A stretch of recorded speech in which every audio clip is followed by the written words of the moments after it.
Subscribe now and press the bell icon. Never miss an update. So hello दोस्तों, welcome back to my channel the pharma galaxy. आज का हमारा topic है exchange of gases. आज हम बात करेंगे कि हमारे रेस्पिरेटरी सिस्टम में गैसेस का एक्सचेंज कैसे होता है। तो जैसा कि इसके पहले वाले वीडियो में मैंने आपको ये समझाया था कि हम ब्रीथ किस मैकेनिज़्म से करते हैं, ब्रीदिंग का मैकेनिज़्म क्या है। उसमें मैंने एक चीज़ आप लोगों को ये बताई थी कि हमारा जो एल्वेलाई है वो एक सरफेस प्रोवाइड कराता है गैसेस के एक्सचेंज के लिए, मतलब कार्बन डाइऑक्साइड और ऑक्सीजन के बीच में जो एक्सचेंज हो रहा है उसके लिए क्या प्रोवाइड कराता है, एक सरफेस प्रोवाइड कराता है। इसी के बारे में आज हम बात करेंगे। तो चलिए वीडियो को स्टार्ट करने से पहले जो स्टूडेंट्स मेरे चैनल पर नए आए हैं वो फटाफट से पहले चैनल को सब्सक्राइब कर लीजिए। अगर मेरा वीडियो आपको अच्छा लगता है तो वीडियो को लाइक और शेयर करना ना भूलें। तो चलिए आज का वीडियो हम शुरू करते हैं। देखिए दोस्तों, एक्सचेंज ऑफ गैसेस जो है वो दो जगह होती है, एल्वेलाई और ब्लड के बीच में और ब्लड और टिश्यूज़ के बीच में। ठीक है, यहीं पे दो जगह क्या होता है, गैसेस का एक्सचेंज होता है। अब कैसे एक्सचेंज होता है, इसका एक रूल है। जो गैसेस का एक्सचेंज हो रहा है हमारी बॉडी में एक रूल के थ्रू हो रहा है। वो क्या रूल है कि गैसेस का मूवमेंट कैसे होता है, from higher partial pressure to the lower partial pressure, from higher partial pressure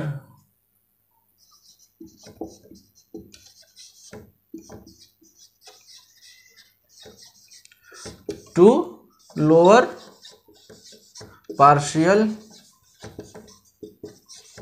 pressure. ठीक है, ये रूल जो है अपने ध्यान में रखिएगा। आगे ये जब मैं बताऊंगा मैकेनिज्म तो आपको ये चीज पता चलेगी। ठीक है, अब हमें ये पता करना है कि पार्शियल प्रेशर क्या होता है। ठीक है, हमने तो ये जान लिया कि रूल क्या है कि एक्सचेंज का गैसेस हायर पार्शियल प्रेशर से लोअर पार्शियल प्रेशर तक होता है। अब ये पार्शियल प्रेशर क्या चीज़ है, पार्शियल प्रेशर किस चिड़िया का नाम है, ये देखिए। मान लीजिए कि एटमॉस्फेयर में बहुत सारे गैसेस हैं, नाइट्रोजन है, CO2 है, ठीक है, और ऑक्सीजन है। बहुत सारे gases, mixture of gases present है एटमॉस्फेयर में। तो सबका प्रेशर अगर हम एज्यूम एक नंबर एज्यूम कर लीजिए, सबका प्रेशर कितना है, 100 mmHg। mmHg का है यूनिट है, प्रेशर का यूनिट है। कितना यूनिट है, 100 mmHg।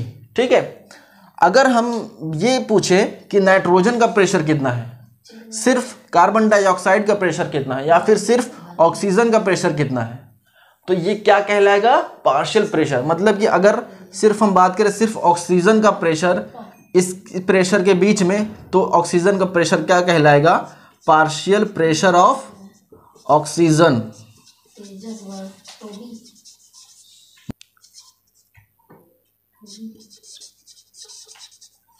ठीक है, मतलब the pressure of individual gas among the mixture of gases. ठीक है, मिक्सचर ऑफ गैसेस के बीच में एक इंडिविजुअल गैस का प्रेशर कितना अप्लाई हो रहा है वो क्या कहलाता है, पार्शियल प्रेशर कहलाता है। ठीक है, इतना समझ आ गया कि पार्शियल प्रेशर किसे कहते हैं। तब आइए देखते हैं कि जो पार्शियल प्रेशर होता है वो किस जगह पे कितना कितना होता है। तो यहाँ पे देखिए, रेस्पिरेटरी गैस क्या है, O2 है मतलब ऑक्सीजन है, और CO2 मतलब कार्बन डाइऑक्साइड। यहाँ पे पार्शियल प्रेशर को P से डिनोट किया गया है। ठीक है, स्मॉल p से इसको डिनोट किया गया है। एटमॉस्फेयर में पार्शियल प्रेशर कितना होता है, ऑक्सीजन का 159, CO2 का 0.3। एल्वेलाई में कितना होता है, ऑक्सीजन का होता है 104 और CO2 का 40।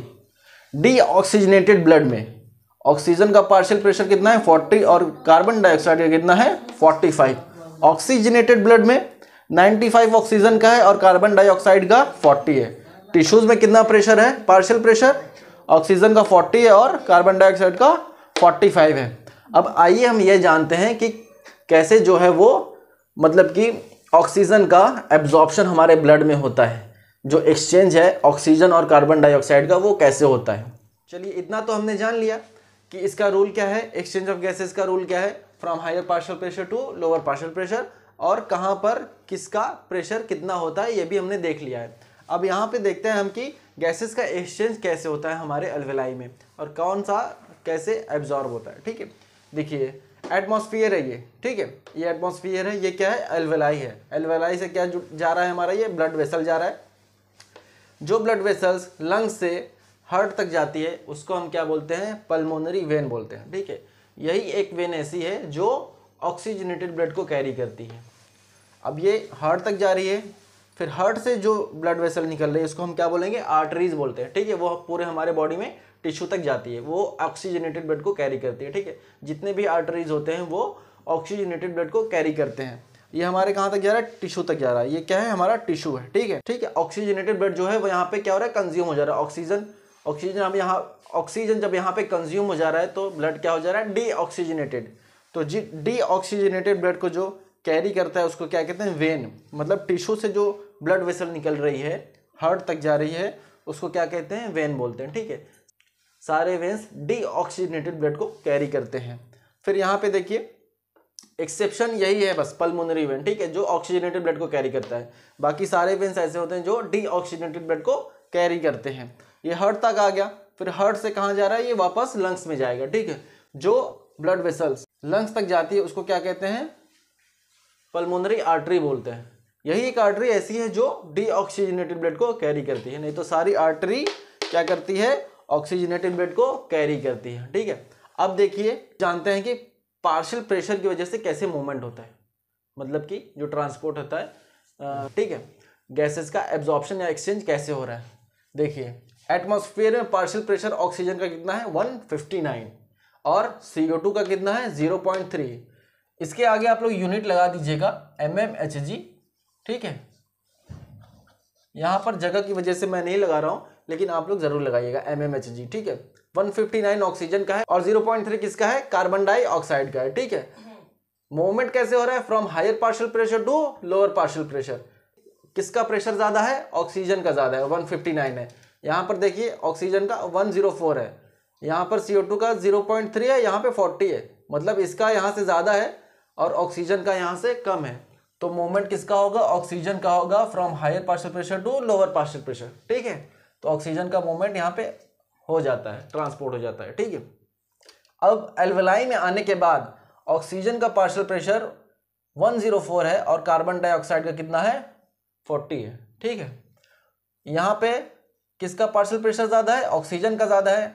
अब ट्रांसपोर्ट कहाँ होना है, ब्लड वेसल में होना है। ब्लड वेसल में कितना पार्शियल प्रेशर है ऑक्सीजन का, 95, और कार्बन डाइऑक्साइड का 40 है। ठीक है, तो मूवमेंट किसका होगा, from higher partial pressure to lower partial pressure.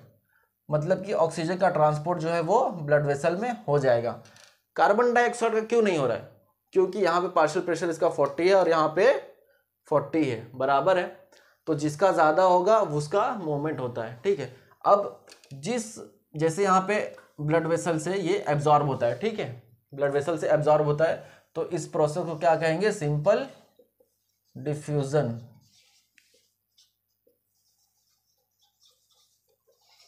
इस मेथड को क्या बोलेंगे, सिंपल डिफ्यूजन। जो हमारा गैसेस कैसे एक्सचेंज हो रहा है, सिंपल डिफ्यूजन के मेथड से एक्सचेंज हो रहा है। ठीक है, पल्मोनरी वेन में आने के बाद मतलब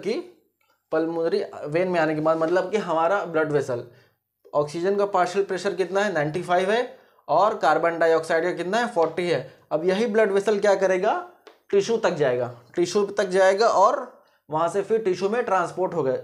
कौन सा ट्रांसपोर्ट होगा, कैसे जानेंगे, जिसका प्रेशर ज़्यादा होगा। यहाँ पे देखिए ऑक्सीजन का पार्शियल प्रेशर 95 है और यहाँ पे 40 है। कार्बन डाइऑक्साइड का कितना है, यहाँ 40 है और यहाँ पे 45 है। तो ट्रांसपोर्ट किसका होगा, ऑक्सीजन का होगा, क्योंकि यहाँ पे इसका ज़्यादा है और यहाँ पे कम है। तो ट्रांसपोर्ट कैसे होता है, from higher partial pressure to lower partial pressure. तो यहाँ पे ऑक्सीजन का ट्रांसपोर्ट हो जाता है टिश्यू में। जब यहाँ पे ऑक्सीजन एब्जॉर्ब हो जाएगा तो क्या हो जाता है, ऑक्सीजन पूरा कंज्यूम हो जाता है। ठीक है, कंज्यूम होने के बाद ऑक्सीजन लगभग कम हो जाएगा। कार्बन डाइऑक्साइड का प्रेशर कितना है, यहाँ पे 45 है और ऑक्सीजन का कितना है, 40 है। तो ट्रांसपोर्ट अब यहाँ से किसका होगा, कार्बन डाइऑक्साइड का होगा। तो यहाँ से कार्बन डाइऑक्साइड जो है वो एब्जॉर्ब होके ब्लड वेसल में चली जाती है। ठीक है, कौन से ब्लड वेसल में जाती है, सिस्टेमिक वेन में जाती है। अब यही वापस हार्ट तक चली जाएगी और ये हार्ट से ये वापस एल्वेलाई में आ जाएगी। एल्वेलाई में क्या होगा, एक्सचेंज होगा। किसका एक्सचेंज होगा, पार्शियल प्रेशर इसका क्या कितना है, 45 है। किसका ज़्यादा है, कार्बन डाइऑक्साइड का ज़्यादा है, और CO2 का कितना है, अरे ऑक्सीजन का कितना है 40 है, कार्बन डाइऑक्साइड का 45 से यहाँ पे 40 है, ज़्यादा से यहाँ कम हो रहा है, तो from higher partial pressure to lower partial pressure वो ट्रांसपोर्ट हो जाएगा, मतलब एल्वेलाई में हमारा कार्बन डाइऑक्साइड ट्रांसपोर्ट हो जाएगा। ऑक्सीजन क्यों नहीं होगा यहाँ पे, क्योंकि ऑक्सीजन का यहाँ पे कम है, यहाँ पे ज़्यादा है, तो यहाँ से ट्रांसपोर्ट नहीं होगा। कार्बन डाइऑक्साइड का होगा, क्योंकि यहाँ पे पार्शियल प्रेशर कार्बन डाइऑक्साइड का ज़्यादा है और यहाँ पर कम है। रूल यही कहता है from higher partial pressure to lower partial pressure gases का क्या होता है, एक्सचेंज होता है। ठीक है, इतनी सारी चीज़ें होती है हमारे एक्सचेंज ऑफ गैसेस में, हमारे रेस्पिरेटरी सिस्टम में। आई होप आप सबको इतना समझ में आ गया होगा कि हमारे रेस्पिरेटरी सिस्टम में जो गैसेस का एक्सचेंज होता है वो कैसे होता है। तो चलिए अब हम जानेंगे रेस्पिरेटरी वॉल्यूम्स के बारे में कि हमारा जो लंग्स है वो कितने वॉल्यूम एयर इनहेल करता है और कितने वॉल्यूम एयर एक्सहेल करता है। तो चलिए स्टूडेंट्स, अब हम जानेंगे रेस्पिरेटरी वॉल्यूम और कैपेसिटीज़ के बारे में। इसका क्या मतलब होता है, जैसे हमारा जो लंग्स है वो कितने वॉल्यूम एयर इनहेल कर रहा है और कितने वॉल्यूम में एयर बाहर एक्सहेल कर रहा है। ठीक है, और उसकी क्या कैपेसिटी, हमारी लंग्स की कितनी कैपेसिटी है कि हम एयर को कितने हद तक अंदर ले सकते हैं और कितने हद तक वो अपने फोर्स के साथ बाहर निकाल सकते हैं, कितने वॉल्यूम एयर अपने निकाल सकते हैं। ठीक है, इसके बारे में हम लोग इसमें पढ़ेंगे। तो सबसे पहला क्या है, टाइडल वॉल्यूम। टाइडल वॉल्यूम क्या होता है कि जब हम नॉर्मली कोई भी काम कर रहे हो या फिर जैसे कोई भी बात कर रहे हो, ठीक है, नॉर्मली जब भी हम एकदम नॉर्मल होते हैं, तो जब हम ब्रीदिंग करते हैं नॉर्मली तो उसको क्या बोलते हैं, टाइडल वॉल्यूम बोलते हैं। ठीक है, जैसे मैं एकदम नॉर्मल कोई काम कर रहा हूँ, जैसे अभी बात कर रहा हूँ, ठीक है, तो एयर जो जा रही है वो किस में जा रही है, टाइडल वॉल्यूम में जा रही है, मतलब कि नॉर्मल रेस्पिरेशन। इसका कितना वॉल्यूम होता है, 500 ml। 500 ml एयर हम अंदर लेते हैं और 500 ml एयर हम बाहर छोड़ते हैं। ठीक है, नॉर्मल रेस्पिरेशन के दौरान। ठीक है, अब देखिए एक्सपायरेटरी रिजर्व वॉल्यूम क्या होता है। एक्सपायरेटरी वॉल्यूम का क्या मतलब है कि हम नॉर्मली सांस ले रहे हैं, उसके बाद हम जैसे हमने सांस अंदर लिया, अब उसके बाद हम फोर्स के साथ कितना एयर हम बाहर निकाल सकते हैं। ठीक है, हम फोर्स के साथ कितना एयर बाहर निकाल सकते हैं, उसको हम क्या बोलेंगे, एक्सपायरेटरी रिजर्व वॉल्यूम। मतलब कि एडिशनल वॉल्यूम, किसका एडिशनल वॉल्यूम, नॉर्मल रेस्पिरेशन से एडिशनल। जैसे नॉर्मल रेस्पिरेशन 500 ml, फिर उसके बाद हम फोर्स के साथ कितना एयर हम बाहर निकाल सकते हैं, उसको क्या बोलेंगे, एक्सपायरेटरी रिजर्व वॉल्यूम। यहाँ पे मैंने लिख भी दिया है फोर्सिबल एक्सपायरेशन, नॉर्मल रेस्पिरेशन, फिर उसके बाद फोर्सिबल एक्सपायरेशन, फोर्स से हम बाहर हवा निकालते हैं। कितना हवा निकालते हैं, 1000 ml से 1100 ml तक। ठीक है, इतना हवा हम फोर्सिबली निकाल सकते हैं। अब देखिए इंस्पायरेटरी रिजर्व वॉल्यूम क्या होता है, ये देखिए यहाँ पे जैसे एक्सपायरेटरी वॉल्यूम होता है कि हम नॉर्मल रेस्पिरेशन के बाद कितना हवा फोर्सिबली निकाल सकते हैं, यहाँ पे सेम चीज़ इंस्पायरेशन में आती है कि नॉर्मल रेस्पिरेशन के बाद हम कितनी हवा फोर्सिबली अंदर खींच सकते हैं। मतलब नॉर्मली सांस ले रहे हैं, फिर उसके बाद फोर्सिबली मतलब खींच के हम कितनी हवा अंदर खींच सकते हैं नॉर्मल रेस्पिरेशन के बाद।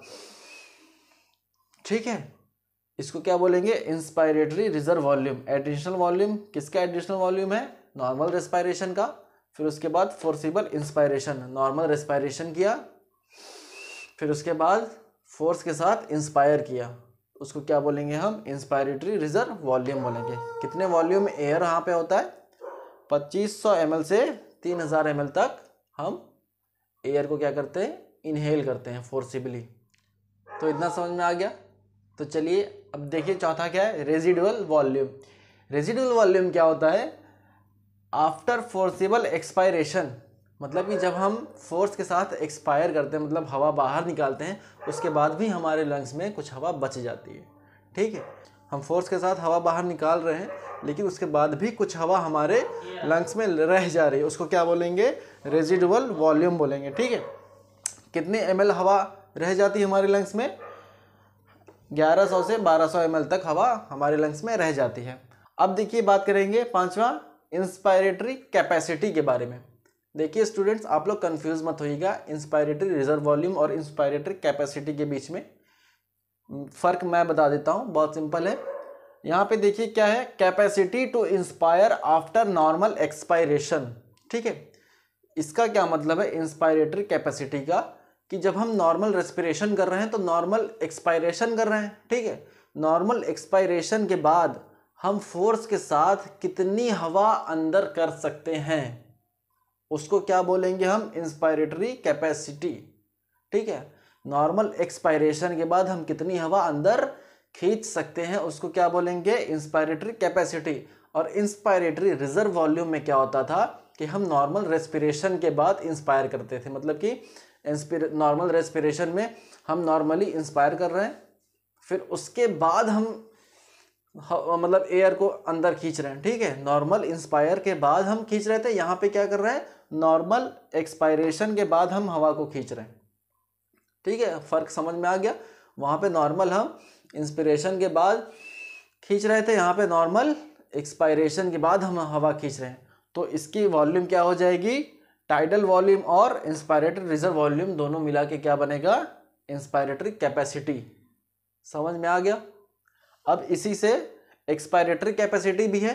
Expiratory capacity, capacity to expire of after normal inspiration. Normal inspiration के बाद हम नॉर्मल सांस ले रहे हैं, इंस्पायरेशन के बाद हम फोर्स के साथ कितनी हवा बाहर निकाल सकते हैं उसको क्या बोलेंगे, एक्सपायरेटरी कैपेसिटी।